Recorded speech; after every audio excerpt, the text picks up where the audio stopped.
This is Paul Sandeman with Business Success Tips, where you learn to make more money in less time and have more fun, specializing on the more fun. As Paul Sandeman, I'm the founder of Contractor Staffing Source. We help contractors build great teams. If you need teams, give us a call. So I'm with Rick Storlie. He's with Builder Lead Converter. In fact, I met Rick about a week ago in Dallas, and we were at the Job Tread Connect, and I thought he had some really good, interesting stuff to talk about. So I'm inviting the podcast. So Rick, maybe you can tell the audience what you do and why they should listen to you and a little bit about your backstory. Well, I wish I was as cool as you, Paul, and could say that we emphasize on the fun part.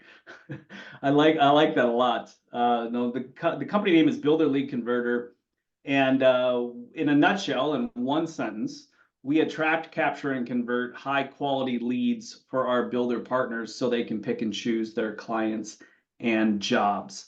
And in a simpler way to put it, we act as a perfect sales assistant for our builders. So we do what they don't know how to do when it comes to lead generation, what they don't have time to do, and also what they don't want to do. Okay. So there was a lot of things, don't want to do and have time to do all those things. So can you explain to me, our contractors have websites. Some of the websites generate leads and some don't. Some of the leads go away, some stay, and we've had, mixed reviews. So I guess the question I have is, do you have any like technology or what makes what you do different than normal SEO or normal lead capture, a little thing on your site that says contact us now, that kind of thing. So do you have any like secret sauce or what makes you better than everybody else out there? Well, I guess the secret sauce is my background. I started as a framer in 1988. So literally, I started as let's be honest. I was a job site laborer that got to pick up a nail gun once in a while. All right. So Right. I've done everything from pick up garbage on the job site to where I've managed multi-million-dollar, design build companies. And so I understand the leads journey about as good as anyone. And what we find is that number one issue with home builders and remodelers today is generating high quality leads. Number two issue is generating enough leads. And this is per the Association of Professional Builders State of the Residential Construction Industry survey. Every year they survey about 1,500 builders, across between Australia and New Zealand and Canada and the US.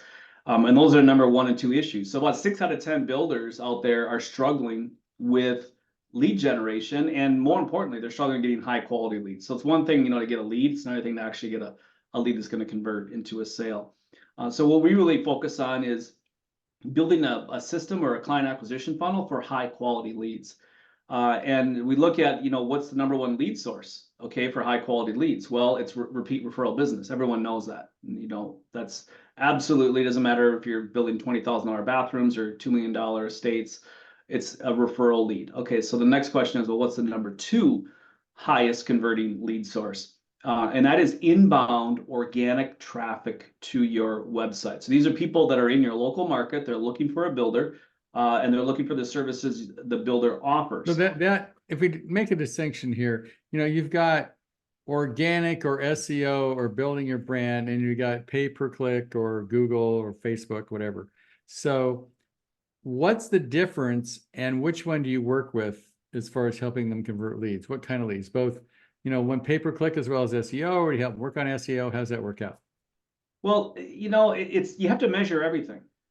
So you really can't say definitively what one traffic source is better for the next. What I can tell you is historically, the higher the price point, the poor return on investment from doing paid advertising. Meaning that if someone wants to, do a $150,000, $250,000 renovation project, or maybe build $1 million plus home, they're typically not going to find you on Facebook or Instagram. It's going to be a combination of organic search. So in other words, they're going to the Google machine and they're looking up for those results. They'll look up your reviews on your Google My Business page and house profile, that sort of thing. They might ask around and get some referrals, and when they start to see a couple things matching up, they're typically then going to land on your website. Most builders' websites, Paul, they're I call them builder centric. So in other words, the builder builds a website about what they like, not necessarily what the lead likes. So what do builders like? Builders like processes, and builders like awards, and they like very I'm gonna call it structured, like engineering type stuff, because a builder knows that if I have a really great process, I can deliver a great product. And so they understand they work very, very hard on that internal process so they can deliver a consistent result and have a happy client at the end. But the disconnect is what we see is that where that lead starts, what they're looking for is not what the builder is offering. So you made a comment up front, go, well, why do some builders' websites capture leads and others don't? It's a great question. Why is that? When a builder understands what the lead is looking for up front and they adjust the contact, they start to attract high quality leads. And you've got about 19 seconds from the time a lead lands on your website. You have 19 seconds to answer their questions. If you don't answer it in 19 seconds, they're gone. They're going to look for one of your competitors. So the secret sauce is just understanding what that lead is looking for, putting it in a format where they can easily find it. We use the one-click, I guess, ratio, in that the lead needs to be able to get to the information they're looking for in one click in less than 19 seconds. And then once they find it, then we move into more the capture aspect of it. And that's where we want to start a permission-based relationship. Give me an example, Rick. So what kind of information? I'm just going to go with remodeling contractor because I work with all this. And obviously, if your toilet's broken, you're calling a plumber. It's a different kind of thing, right? Right. But you're looking to remodel your home. You may get there organically. They may be number 3 on Google. You've read some house reviews. You go, well, I'm going to check this guy out, and go to his website, which is typical because you've got some decent SEO. You spent some money on developing a keen website. So now I'm on your website. Boom. Now, what's going to be the difference between me going, or me going, wow, I got to call this guy? Yeah, it's content or lack thereof. So it's all about the content. So most remodeling contractors, to use that specific example, they do not have enough content. So they either got the wrong content or not enough content. So if you look at remodeling as an example, number 2 or 3 most visited page on a remodeling contractor's website is going to be the About Us section. So a lot of remodelers, it's like they hire some random website dude to build their website, and it's some AI generated chat GPT, just generic googly garp on their About Us page. There's no picture of the owner, there's no bios, there's no company story. And you're inviting these people into your home for months at a time, your most sacred space. And so if they do not feel comfortable with the About Us section on the, they're gone. So they're going to discount. So you're saying it's sort of like, for lack of bad analogy, but I'm looking for a new girlfriend on social, I'm checking through whatever dating site I'm looking through, right, to find out, is this the person I want to date or not? Is it like that intimate kind of thing? Yeah, it is. That's actually not a bad analogy. It's like you go to their profile and there's like nothing's filled out. It's like maybe there's one picture, and there could be there's 10. one picture of some Chinese girl and you go, this probably isn't real anyway, right? Or whatever, right? Oh, Standing there in a this looks like bikini, a going, I good look really idea. cool. So I guess it's similar. You're trying to develop a relationship through a website, which is not an easy thing to do. No, right? it's not. So look at the referral thing. Okay, number one, it all goes back to you gotta look at the patterns that you've already know that are established out there. So the number one converting high quality lead source is repeat referral business. So what is unique about that relationship? What is unique about it, Paul, is that there's a trusting relationship that's already established. So you and I have worked together, and I'm like, hey, Paul's a great guy. So if I have a builder come to me and says, hey, you know what, Rick, we need to have some help with staffing. Who would you recommend? I go, you know what, Paul found 4 candidates for me. They were all awesome service. Call Paul, he'll take care of you. Okay, so that trust that you and I had established, now I just transferred it in a minute like that to that lead. They're going to call you up and say, Paul, I talked to Rick. You did a great job for him. Right. How can you help me? Right. And then you run with it. Okay, so now the question is, how do I take that long-term trusted relationship that you and I have, and how do I lay that out to an online lead that has not met me yet? Right. So if I go to About Us, what do I need to see versus what I normally see that it's going to help me trust you?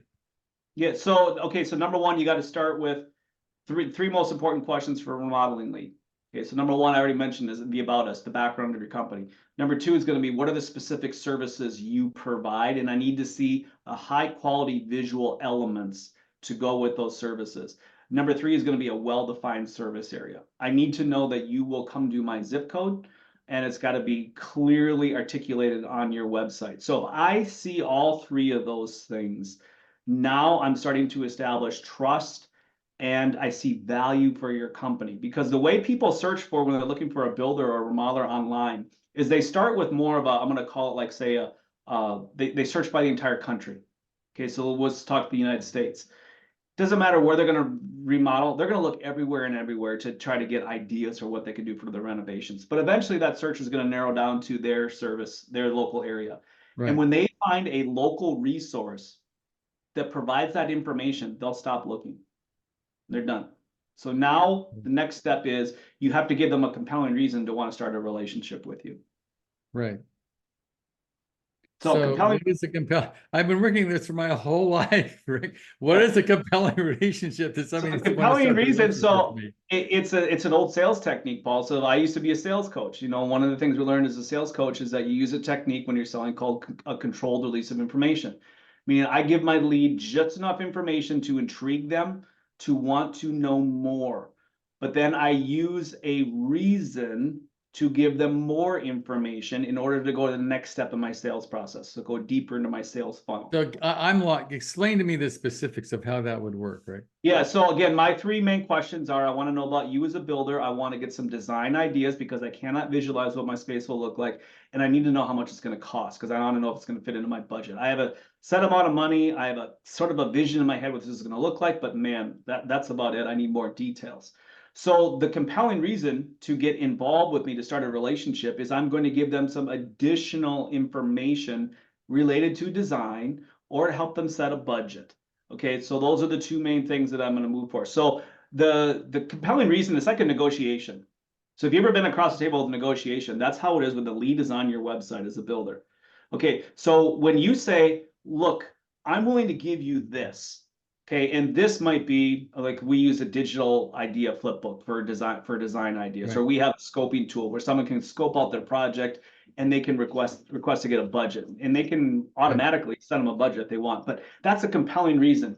Now, what the negotiation then is, you as the builder, you say, Rick, I'm willing to give this to you, but in exchange, I need to get something from you, and that is your contact information and permission to follow up from you.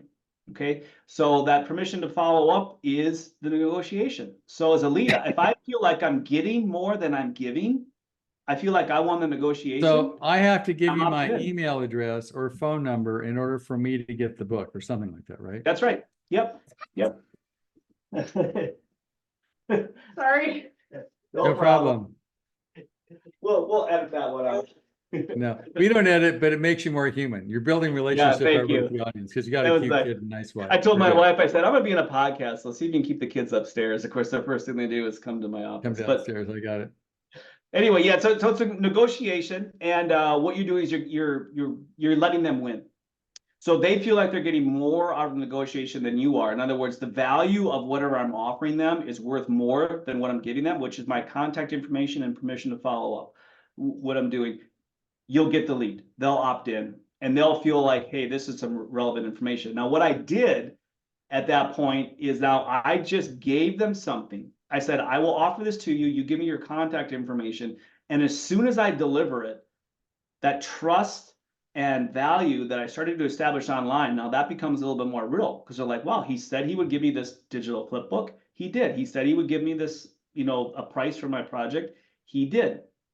And so now I'm into the relationship, right? So now what I So next thing it's the know, like, trust thing. We've all heard that. It's like a common thing. Know, like, and trust. You're getting to trust you.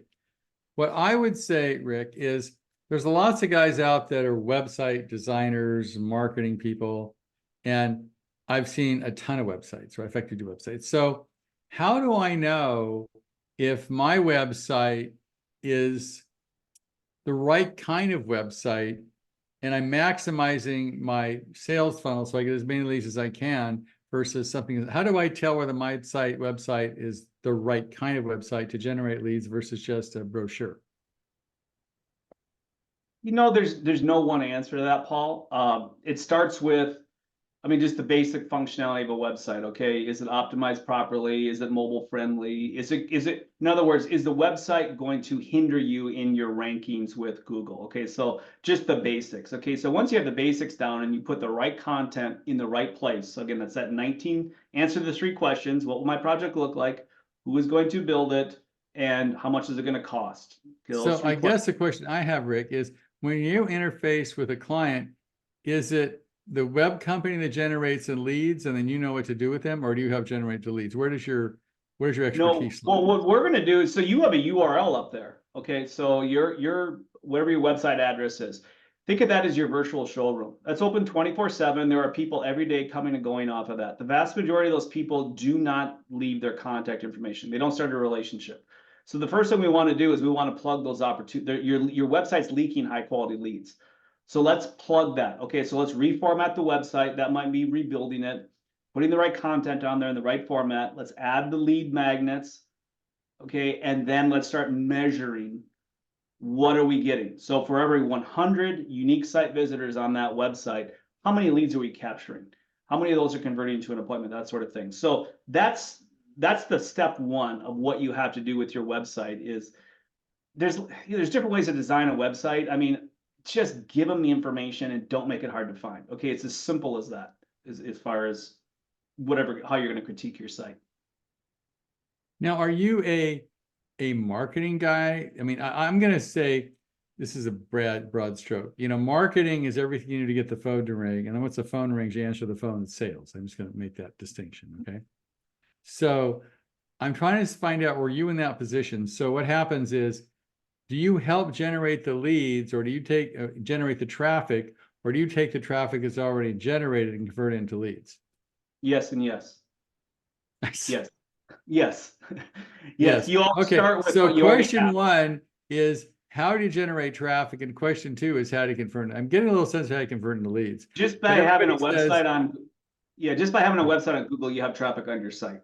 Okay. Right. It may not be enough to sustain your business, but you have traffic on your site already. Just because when you launch your website, you're going to get eyes on it. Now, might not be the right eyes, but it's going to be eyes. So that's where you start. If you've been in business for 5 years, 10 years or more, and you've had that same website address, you know, just by the fact of that longevity, Google is going to rank your website higher than somebody that just started a year ago. Okay. Now, so you have that advantage going for you too. My understanding is if you're not on the first page, you're not. Is that true? Yeah, and it's all, you know, in our business, it all comes down to locations. Right. So if somebody's going to search by, I'm looking for a home builder in such and such an area, a remodeler in such and such an area, and then they will type in kitchen remodelers in such and such an area, you know. So it all starts with a location and then it's a service. So yeah, if you're not on page one, right, you're not going to be seen. But the good news is that you can rank for lots of different search terms. Lots of different, I mean, if you think about it, every location you have, you might offer 5 or 6 or 7 services for that location. So there's a lot of different ways you can get found. But that has to do with developing your site and SEO, right? Well, when you build a site, yeah, I mean, if you're looking at SEO and you build the site, number one, you want to do on-site optimization. So make sure the site is visible to the search engines. Then, you know, you look at it from a Google Search Console standpoint, you need to make sure there's nothing on your site that Google's going to look at and say, you know what, this site isn't built quite right, so we're going to hold down the results. So that's if it's, again, not mobile friendly, if the page is loading too slow, if there's broken links on it, you know, those just some of the basic things. So once you've got all that cleared up and you start to do on-site optimization, your site can get noticed pretty quickly, because the vast majority of sites don't even do that much. Then you can actually manipulate the Google algorithm by making your site come in on page 1 in those top 10, which people often call search engine optimization. And that's usually a combination of building extra content on your site that's specifically written for Google, as well as going off-site and finding other highly authoritative sites and backlinking to your site. So what you're doing is you're just trying to make your site look like really impressive to Google for this particular location, this particular, you know, search term. Okay. So, and you say you can help people with the SEO part, right? That's something you do? Yeah, we do a lot because people have been burned so much by SEO. You know, what typically happens, Paul, somebody goes out and they find a website designer who builds them a site, but it doesn't really do anything for them. And then they get mad because their site doesn't deliver any leads. So like, well, I need to get more traffic to my site. So they go out and run ads or pay for SEO. And they do that for like 3 to 6 months. And then they're really pissed because they just spent thousands of dollars, drove all this traffic to their site, and their leads didn't increase. You know, and so then that's usually when they come to me and go like, they're pulling their hair out and they go like, what am I doing wrong? You hear, you know, it's like, well, develop a site that's actually designed to capture leads and understand what the lead wants to see on your website is different than what you want to see, Mr. Builder.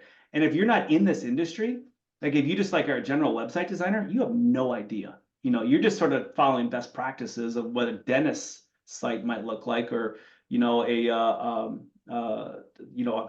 municipal site might look like, versus what does a design build remodeler site look like. That's going to be completely different. So you have to understand that. Then once you have that set up and you have a proven site that actually will convert leads, yeah, now you can do SEO. Now you can throw ads at it, because the more traffic that goes on there, the more leads you get, the more leads you get, the more appointments you get, the more appointments, the more contracts. Right. So, what you have some specifics that people should do to increase their SEO? I've heard some stuff about, you talked about to increase your conversion rate, which is a great thing. Is there anything specifically, any, magic bullet you found to increase your SEO, to get your high on page one of Google? Well, I think that, the real simple thing to do is to sign up for Google Search Console and just run it through Google Search Console, your website, and just look for anything that's hindering your search performance on Google. That's something that's very simple to do. Another thing that's easy to do is go to Google My Business and make sure your Google My Business page is updated, because a lot of builders get organic traffic from Google My Business listings. They call it like Google Local now, I can't remember, but they keep changing the name. That's easy to do. Go to your house profile, create a house profile, a free one, make sure it's backlink there. Those are things you can do where you're going to places where your leads are looking for builders. So house is a great opportunity, and so is Google My Business. So get the basics set up. Once it gets into anything more than that, I would not recommend you mess with the site. As far as like building the site, optimizing the site for SEO, you definitely want to have a professional do that. How do I know? Is there something, I've heard of some search engine, I can know how my site compares to my competitors. Is there some, I heard there's something, I forgot the name of it. Yeah. You can look at, yep, absolutely. You can look at sites, you can look at keyword, you can go into, put software together that will actually compare how you rank compared to your other. So there's software out there, I can put my site in and my competitor sites in and say, they've got an 8 and I've got a 2, and this is why, right? Yeah.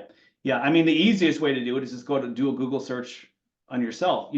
Number one, log out of your Google profile if you're logged in, go in and search for competitors and in your business and see how do you rank.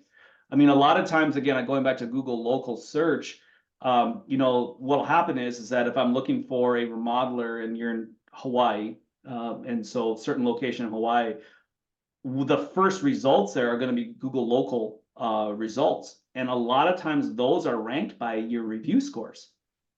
It's like one of the easy things you can do is go out and get a bunch of reviews, high quality reviews. So you have more reviews than your competitors. You're going to rank higher. Go on to House, get reviews there. Go on to Facebook, get reviews there. I did that. When I was doing a lot of coaching, I think I have like 70, 80 reviews on House, and they're all 5-star. But I literally had to go to the person, get them on the phone, say, yeah, and I had to walk them through the review to make it, because sending the email didn't seem to work. I literally had to physically, hello, this is Paul. You love me, don't you? Well, let's do this right now. Go to House, do blah, blah, blah, because the email didn't cut it. Is that true? Do you find that you actually ought to help when we do a review campaign, we will do phone calls, we do text messages, we do emails, and then we do reminders, and then we also create an incentive. So we'll give people a deadline to get an incentive. Like you leave a review, we'll put you in a drawing for, a local gift card to a restaurant, and get reviews that way. But reviews are ongoing. You need to, once you start getting reviews going, you got to keep refreshing them, because again, if you have a profile there and there hasn't been a reviews for the last year, people start to question, are you still in business? So you got to continually feed those things. But what that will do is that will keep you higher in Google's eyes, that, hey, here's somebody that's actively getting reviews compared to their competitors. So you're going to show up higher. So that's a simple way to get more traffic to your website. Okay. So now we've heard all this, can you give me a specific success story of somebody you've worked with in the construction industry and tell me how you did it and what worked and what the results were? Yeah. So the smaller, The smaller builders out there, usually the number one issue they have is they're wearing lots of hats and they just don't have the time or really the know-how to follow up with new leads. So even if they are getting leads or they're running ads and they're getting leads in, a lot of the issues are there's a big lag time from the time they get the lead to the time they follow up. They're not following up with more than one medium, and they ultimately have kind of poor messaging. I don't want to drag people through the mud. So the worst thing that builders can get, in my opinion, is a bunch of phone calls, because phone calls come in at random times, and oftentimes they're not ready to take that phone call. And we used to do, when I was managing salespeople, one of the things we figured out is, project managers are not the best people to talk to clients, because at 1 minute a project manager's screaming at a plumber because they didn't show up, on the job, and they got to get on them to get them there. And then all of a sudden their phone rings and they're supposed to do a switch. They're supposed to go back and start talking to their client, right, and be all friendly. Really happy. Oh, things are wonderful. So Yeah. what's the specific company? You don't have to give the name, call ABC Construction. No, and I'll give you, I'm getting to that. So what I'm getting at is that as a small owner operator, you don't want to be talking to your leads coming in, because you're just not prepared to do it. And a lot of times you're not trained to do it. So from that perspective, if you can eliminate phone calls and you can get people to book a time to call them on your calendar, that's time is convenient to you, where you're going to be in the office and you're in the right mindset. That's really the critical step. So in order to do that, I need to give them lots of other ways to contact me besides calling me on the phone. The last thing I want them to do is call me on the phone. So again, I can do website chat. I can do text messaging, email opt-ins. I can do Google My Business chat, Instagram messaging, et cetera, et cetera. So once I have that set up, now what I want to do is, as a builder, is that I want to remove all the time I'm spending chasing. So I had a client that told me the other day, he said, Rick, I don't spend more than 15, 20 minutes a week. This guy's doing 5 million plus in remodeling. I don't spend more than 15, 20 minutes a week following up with my leads. Everything is automated. I just show up to my calls and I take my calls. I had another client that told me, he goes, you know what? I used to get these random calls at all hours of the day for these projects that I could not do or didn't want to do. And he goes, I would be like anxious. I felt bad. Like, I want to go out and help these people, but I can't. It's not for the best interest of my business. And he goes, now I don't get calls anymore. He goes, people book a call with me. And he told me a specific story. He said, I got an appointment the other day, and I asked the guy, I said, how'd you find out about us? He goes, I was online and, liked what I saw. And he goes, I looked at about 30 different builders' websites. He goes, I picked you because you looked the most professional and looked like you had your stuff together. So it was just having that facade of the website, and he booked a call with him. Well, that means he crossed off 29 other builders to get to him, which is how people shop. So now he's on the short list. Now it's your sale to lose. And Right. He's not getting these calls anymore for these small projects. Guess why? Because the website reflects the type of projects he is building, not the wrong projects or missing information. So people don't know, like, well, maybe he'll fix my screen door. So they'll reach out, and all they do is they just plug your pipeline. Okay. So let's say all this is true, and I'm after listening to this podcast and going, well, I don't know what I don't know, right? I'm looking at my website. I get 2 leads a week. I'd like to get 10. I don't know if it's the SEO. I don't know if it's my sales funnel. I'm on my website. You look like somebody could help them. So if people want to get in touch with you, do they get like a free consult or some way you can like do an evaluation on how they're doing? Yeah, if you go to our website, builderleadconverter.com, and you can put the link right below this here. They can request a website audit. We'll come meet with them, do a website audit, show them what they're doing well, where they need some help on, and record that audit and send it back to them. So absolutely. I've got a whole tutorial on my website for how to attract, capture, and convert high quality leads. I break it down step by step.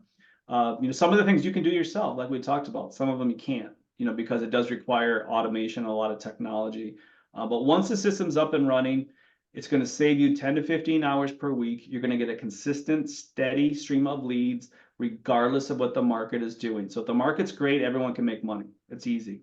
If the market's not so great, the people that are making money are the ones that have an established database. They have a following of people, and they're going to start selling out of their database. And every single year, they're going to add millions of dollars in additional sales based on that, how they've nurtured and brought that database along versus the guy waiting for his phone to ring, you know, for his next client. So again, builderleadconverter.com, is that where we find you? That's right.